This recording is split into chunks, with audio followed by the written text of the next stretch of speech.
اعوذ باللہ من الشیطان الرجیم بسم اللہ الرحمن الرحیم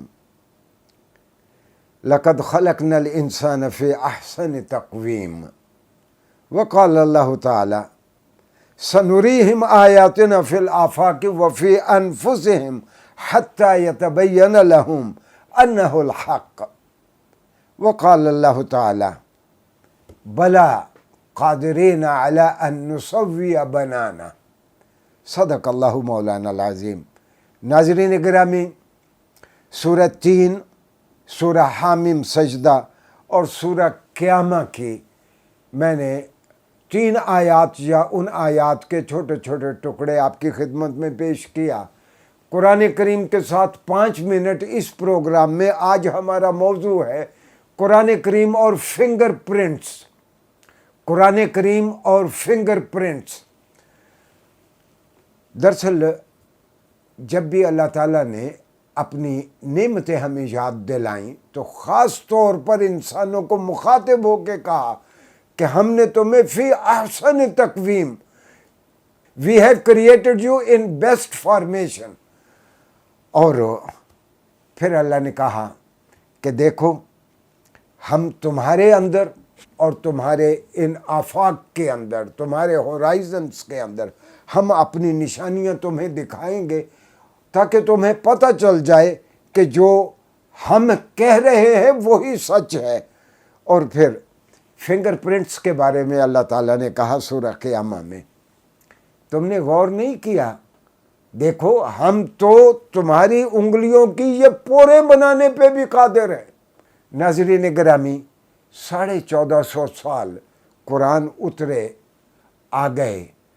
پہلی کچھ صدیوں کے بعد ہم جس طرح گوشہ خمول میں چلے گئے اور قرآن کو صرف برکت کے لیے پڑھنا شروع کر دیا، کاش کہ ہم نے غور کیا ہوتا کہ اللہ تعالیٰ خاص طور پر انگلیوں کی ان پوروں کا تذکرہ، ان فنگر پرنٹس جن سے لیے جاتے ہیں، جسم کے اس عضو کا، اس حصے کا تذکرہ کیوں کرتا ہے؟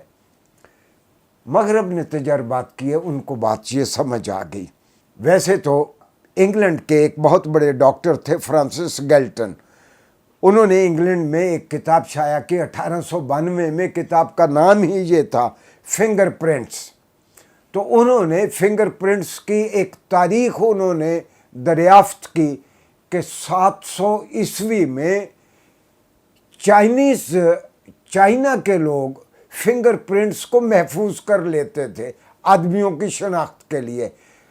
مٹی کو بہت نرم کر کے گیلی مٹی کے اوپر وہ فنگر پرنٹس لگوا کے محفوظ کر لیتے تھے۔ جیسے جیسے وقت گزرتا گیا، انسان نے سوچا کہ لوگوں کی شناخت کے لیے فنگر پرنٹس بہت ہی اہم ہیں۔ ناظرین گرامی، میرے جو فنگر پرنٹس ہیں وہ منفرد ہیں، صرف میرے ہیں۔ میرے فنگر پرنٹس کسی اور کے نہیں ہیں۔ اس وقت دنیا میں اگر 7 ارب لوگ ہیں تو 7 ارب لوگوں کے آپس میں فنگر پرنٹس نہیں ملتے۔ ہاں، اگر کسی کے یہاں جڑواں بچے پیدا ہو جائیں تو آپ حیران ہوں گے کہ جڑواں ایک ہی ماں سے پیدا ہونے والے ایک ہی وقت میں دونوں بھائیوں یا بہن بھائی کے فنگر پرنٹس آپس میں نہیں ملیں گے۔ اللہ نے جتنے ذی روح انسان دنیا میں پیدا کیے ہیں، ہر کسی کو الگ فنگر پرنٹ دیے ہیں۔ اور ماہرین کی آج رائے ہے کہ اگر دنیا کی آبادی 64 ارب ہو جائے، 64 بلین ہو جائے، تو ایک ریموٹ پاسبلٹی ہے کوئی 2 آدمیوں کے فنگر پرنٹ سے ایک دوسرے کے مماثل ہو جائے، اس کا بھی یقین نہیں ہے۔ تو اللہ تعالیٰ نے خاص طور پر ہمیں مہمیز دیتے ہوئے کہا بلا قادرین، بھئی تم غور تو کرو، ہم تو اس بات پہ بھی قادر ہیں کہ تمہاری انگلیوں کی پوروں کو ہم بنا دیں۔ اور پھر میں عرض کروں گا کہ جو قومیں تحقیق کرتی ہیں، سروری بھی انہی کے ہاتھ لکھی جاتی ہے، انہی کے نام پہ لکھی جاتی ہے۔ یہ 1946 میں امریکہ کے ادارے FBI نے 10 کروڑ لوگوں کے فنگر پرنٹس محفوظ کیے۔ 1961 میں انہوں نے 20 کروڑ کے FBI نے فنگر پرنٹس محفوظ کیے. وہ فنگر پرنٹس محفوظ کرتے رہے. پھر امریکہ میں 1980 میں انہوں نے خود کار شناختی نظام قائم کر دیا فنگر پرنٹس کی بنیاد پر. اور الحمدللہ اب پاکستان میں بھی ہمارے نادرہ ہم سے فنگر پرنٹ لے کے محفوظ کر لیتی ہے. میں کہیں جاتا ہوں، میں فنگر پرنٹ چیک کرواتا ہوں تو میرا سارا ڈیٹا ان کے سامنے آ جاتا ہے. ناظرین گرامی، یہ مسلمانوں کی دین تھی. کاش کہ ہم نے اس بارے میں کام کیا ہوتا. اور اس کا سب سے بڑا فائدہ اس کا جرائم کی تفتیش کے بارے میں ہے. اگر مجرم کا کہیں ہاتھ لگ جائے، آپ اس کے فنگر پرنٹس محفوظ کر لیں، آپ چشم زدن میں آپ مجرم تک پہنچ سکتے ہیں، بشرطے کہ آپ کی پوری آبادی کے حکومت کے پاس فنگر پرنٹس محفوظ ہوں. تو علم آگے بڑھے گا.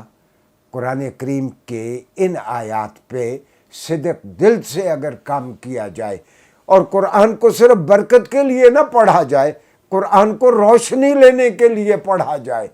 یہ مغفرت کا سبب بھی ہے، باعث ثواب بھی ہے قرآن پڑھنا. یقیناً اصل میں یہ روشنی ہے ہمارے لیے زندگی کو بہتر بنانے کے لیے. شکریہ جی.